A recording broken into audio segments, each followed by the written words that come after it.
नमस्कार, मैं हेमा शर्मा। आज इलेक्ट्रिसिटी के विषय को आगे बढ़ाते हुए मैं आज फिर से परिचर्चा करूंगी निश्लेष जी से।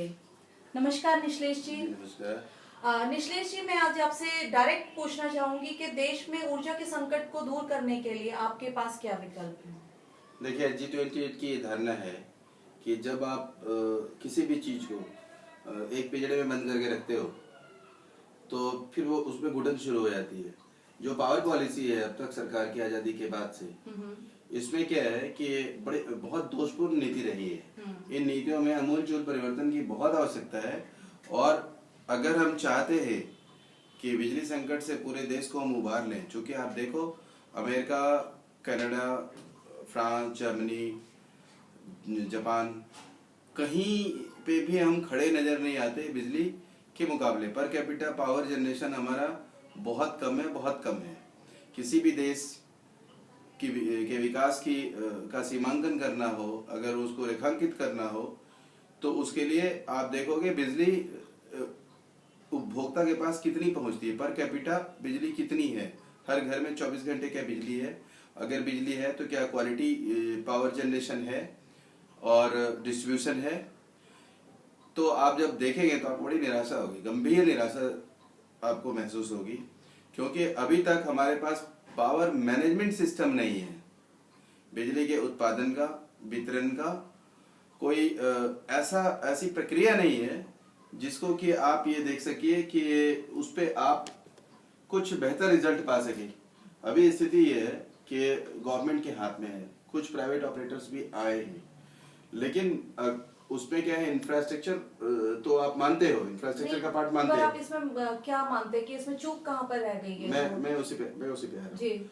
इसपे जो नीतिगत बदलाव की जरूरत है वो ये है कि आप इंफ्रास्ट्रक्चर तो बिजली को मानते हो, इंफ्रास्ट्रक्चर का पार्ट मानते हो। मैं ये कहता हूँ कि इसको इंडस्ट्री क्यों नहीं बना दे, बिजली उत्पादन को इंडस्ट्री का दर्जा क्यों नहीं देते? पर प्राइवेट, अभी बिजली प्राइवेट तो हो गई, तो उससे आप इसको किस तरह से अलग करते हैं? प्राइवेट में क्या है, पीपीपी मोड पे ये कर रहे हैं, पब्लिक पार्टनरशिप पे अभी कुछ नए प्रयोग हुए हैं भारत में, लेकिन उसकी सफलता संदिग्ध इसलिए है कि जब प्राइवेट ऑपरेटर बड़े हाउसेज आते हैं, मैं नाम नहीं लेना चाहूंगा, जो लोग अभी ऑपरेटर है वो बहुत गिने चुने लोग, टाटा है, रिलायंस है, इस तरह की कंपनी, अडानी है, मतलब एक कुछ लिमिटेड चेहरे दिखते हैं जो पावर प्रोडक्शन में है या डिस्ट्रीब्यूशन में है। डिस्ट्रीब्यूशन में अगर छोटे उद्यमियों को हम लगाएं तो बेहतर विकल्प दे सकते हैं इन बड़ी कंपनियों के मुकाबले, क्योंकि डिस्ट्रीब्यूशन का तो गवर्नमेंट का नेटवर्क बना हुआ है, पावर प्रोडक्शन से ग्रिड तक, ग्रिड से डिस्ट्रीब्यूशन का। तो डिस्ट्रीब्यूशन में हमें अगर हम छोटे इंटरप्रेनर को खपाते, एक मोहल्ला या एक वार्ड या एक कुछ लिमिटेड घरों को जोड़ करके, तो मुझे लगता है कि शायद बेहतर रिजल्ट हम दे सकते थे। लेकिन मिसमैनेजमेंट पावर मैनेजमेंट में है, इस वजह से पर कैपिटा बिजली बहुत दूर है। जब हम सोचे कि सफिशिएंट है, उससे बहुत दूर है। उसके लिए जो G28 की धारणा है वो ये है कि आप इसको उद्योग का दर्जा दीजिए। जो उद्यमी आना चाहते हैं उनको बैंक से लोन मिले, सस्ते दर पे मिले। दूसरी बात यह है कि जो सब्सिडी आप दे रहे हैं प्रोडक्शन का, जैसा कि हमारे योगेंद्र प्रसाद जी ऊर्जा समिति के प्रमुख हैं हमारे G28 में, उन्होंने आपसे चर्चा में ये बात रखी थी कि एक फ्रीक्वेंसी पे पावर कॉस्ट बहुत कम हो जाता है, दूसरे फ्रीक्वेंसी पे पावर कॉस्ट बढ़ जाती है। उस फ्रीक्वेंसी की जो टेक्नोलॉजी होनी चाहिए वो हमें देखना पड़ेगा कि उसको हम क्यों नहीं इस्तेमाल करें। छोटे 1 मेगावाट से लेकर के 1000 मेगावाट, 10,000 मेगावाट तक हम उसको इस्तेमाल कर सकते हैं। एक सर्टेन फ्रीक्वेंसी पे कॉस्ट बहुत कम हो जाती है, जो कि बिजली रिजर्व नहीं कर सकते। जैसे कि बताया उन्होंने कि हम लोग बिजली को इसको इकट्ठा करके नहीं रख सकते। एक फ्लो है जिसको जो प्रोडक्शन में आना पड़ेगा। और लेकिन क्या है कि उसमें कुछ अल्टरनेटिव सोर्सेज भी टेक्नोलॉजिकली वाइबल है, कि ऐसे भी प्रकरण हो सकते हैं कि आप कहीं पे हाइड्रो पावर में ये पॉसिबिलिटी है, उनके पास स्टोरेज टैंकर्स हो सकते हैं। दूसरी बात, बिजली अभी देखिए कि एडेक्वेट गैस अपने यहाँ भंडारण भी है, भारत में भी है, बाहर से भी हम इंपोर्ट कर रहे हैं। जी, स्रोत तो हमारे पास बहुत सारे हैं। बहुत है, लेकिन गैस का क्या, अभी देखिए नई टेक्नोलॉजी आई है गैस जनरेटर्स की। एक दिन में जिन इलाकों में बिजली नहीं है, 1 मेगावाट से लेकर के 500 मेगावाट तक का प्रोडक्शन एक दिन में चालू कर सकते हैं। बाहर की कंपनियां हैं जो रेडी हैं हमारे देश में काम करने को, वो प्रोडक्शन करके हमें दे देंगी और उस रेट में दे देंगी जो रेट हम चाहते हैं।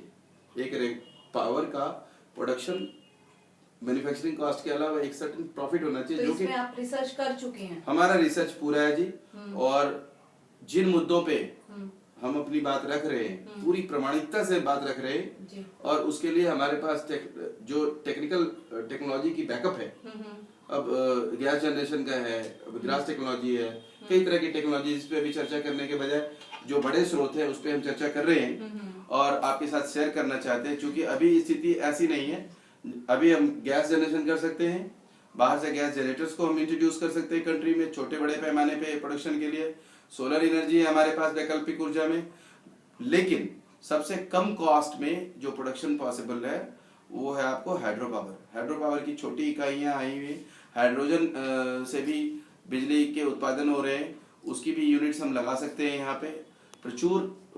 चूंकि जब हाइड्रो की बात आती है तो हाइड्रो पावर के साथ साथ हम उससे गैस बना करके फिर कर सकते हैं, डायरेक्ट भी कर सकते हैं, इनडायरेक्ट भी कर सकते हैं, तो उस पर बाद में हम चर्चा करेंगे। लेकिन अगर पॉलिसी में उद्योग का दर्जा दिया जाता है, छोटे इंटरप्रेनर्स आते हैं। आप ये देखिए कि अगर कोऑपरेटिव सेक्टर को बढ़ावा दिया जाए, विद्युत कोऑपरेटिव बना के प्रोडक्शन का, डिस्ट्रीब्यूशन का, अगर छोटे छोटे इंटरप्रेनर्स को दे तो छोटे छोटे, आप एक गांव को ले लो, एक गांव के लिए एक प्रोडक्शन सेंटर बन जाए, कोऑपरेटिव बन जाए, जिला स्तर का बन जाए, छोटे छोटे प्रोडक्शन और डिस्ट्रीब्यूशन की अगर समितियां बनती हैं तो वो दिन दूर नहीं है, बहुत तेज रफ्तार से हम बड़े घरानों के और सरकार के वर्चस्व से मुक्त भारत बनाएंगे। बिजली के मामले में बिजली सबके द्वार होगी। पर आप ये सब जो कह रहे हैं ये तो बहुत लंबी प्रक्रिया नजर बिल्कुल आ रही नहीं, है। बिल्कुल नहीं, बिल्कुल नहीं। कितना समय लगेगा आपके हिसाब से? मेरे हिसाब से समय की बात जहाँ तक है, अगर पॉलिसी में आज शामिल हो जाए जी। कि इसको उद्योग का दर्जा दे दिया गया तो बैंक में फाइनेंस होगा और छोटे इंटरप्रेनर भी हिम्मत करके छोटे छोटे प्रोडक्शन हाउस के साथ मैदान में आएंगे। सरकार पर चूंकि ये हाइड्रो जो है ये कोई यहाँ नॉर्मली तो प्लेन एरियाज में तो नहीं हो सकता इसके? नहीं, प्लेन एरियाज में गैस जनरेटर्स अभी क्या है कि अमेरिका में और दूसरे देशों ने भी, कई देशों ने कर लिया है।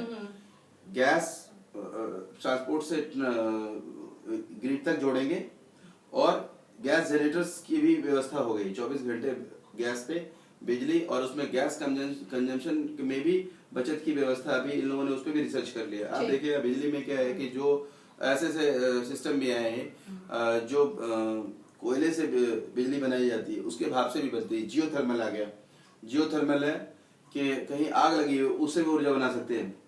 तो हम लेटेस्ट टेक्नोलॉजी को सबसे पहले प्लानिंग में शामिल करें और पावर प्रोडक्शन को इंडस्ट्री का दर्जा देते हुए कोऑपरेटिव सेक्टर को स्मॉल स्केल में, मीडियम स्केल में और लार्ज स्केल इंडस्ट्री के रूप में अगर बिजली को हम स्वीकार करें, चूंकि खपत तो सरकार के माध्यम से होना है, ग्रिड सारे लगा नहीं सकते, लेकिन प्रोडक्शन एंड डिस्ट्रीब्यूशन में छोटे इंटरप्रेनर आ सकते हैं जी। और उनको अगर हम शामिल करें तो वो दिन दूर नहीं, मुझे लगता है बहुत कम समय में बहुत सारे विंड एनर्जी है, उसके बाद सोलर एनर्जी है। एक सवाल जो ज्यादातर रहता है कि अभी तक ये चीजें अपने भारत से कैसे दूर हैं? क्या किसी ने पहले सुझाव नहीं दिया या कुछ ऐसा क्यों है कि अपना भारत इतना पीछे हो रहा है और ऐसा क्या कमियां रह गई हैं?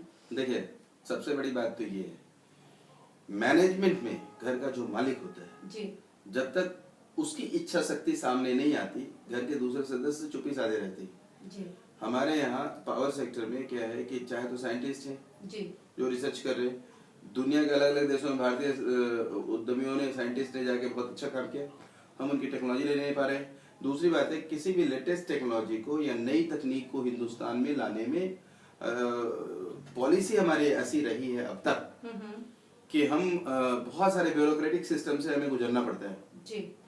जैसा कि स्वास्थ्य पे जब मैं बोलूंगा तो उसकी भी चर्चा होगी। अभी तो मतलब हमारी सरकार उनसे पीछा छुड़ाती है, पीछे क्या? नहीं, सिंगल विंडो सिस्टम क्लियरेंस होना चाहिए, चाहे टेक्नोलॉजी का मामला हो जी जी, चाहे टेक्नोलॉजी एडॉप्शन का मामला हो या पॉलिसी में डिसीजंस के मामले जब हो, सिंगल विंडो सिस्टम जब तक नहीं हो, कोई भी आप एक देखिए कि हम किसी के यहाँ जाते हैं कुछ देने के लिए जी, दरवाजा वहाँ अगर बंद मिलता है तो हम क्या करेंगे? कितनी देर तक इंतजार करेंगे दरवाजा खुलने का? एक वक्त ऐसा आएगा कि वापस चले आएंगे। हम कुछ देने जा रहे हैं तो अगर विदेश से हम कुछ तकनीक लाते हैं, कुछ अच्छी टेक्नोलॉजी ला रहे हैं, कुछ अच्छे टेक्नीशियंस ला रहे हैं, तो हमें उनका स्वागत करना पड़ेगा दिल खोल करके। बंद दिल के दरवाजे से हम किसी अच्छी चीज को स्वीकार नहीं कर सकते। जी बिल्कुल। और इससे मुझे लगता है कि शायद इससे बिजली का जो भार है वो लोगों पर, पैसों का जो उनके ऊपर भार पड़ता है, शायद उसमें भी काफी कमी आएगी। मैं कहता हूँ कि आप जब आप 130 करोड़ आबादी की बात करते हैं, अभी देखें मैग्नेटिक एनर्जी सिस्टम हो गया, ठीक है, उसके बाद सोलर एनर्जी है, विंड एनर्जी है, ग्रास एनर्जी है, हाइड्रोजन एनर्जी है, और बहुत सारे ऐसे प्रयोग हो रहे हैं जिसपे एनर्जी, अब समतल पानी में भी बिजली का प्रवाह होने लग गया। हाइड्रो तो ऊपर से बना करके गैस बनाते हैं, अब समतल प्रवाह भी जारी है। तो हमें तकनीक को समझना पड़ेगा और उनको स्वीकार करना पड़ेगा, और जब ब्यूरोक्रेटिक सिस्टम हावी रहेगा और फैसले लेने में सरकार वक्त लगाएगी तो फिर कोई नया प्रयोग सफल नहीं हो सकता। देखिए निश्लेष जी, आपसे बात करके बहुत अच्छा लगा। ये कोई ऐसा विषय नहीं है जिसको हम एक बार में या 2 बार में खत्म कर दें। इस परिचर्चा को हम आगे भी जारी रखेंगे। अभी आपका G28 में बहुत बहुत धन्यवाद। नमस्कार।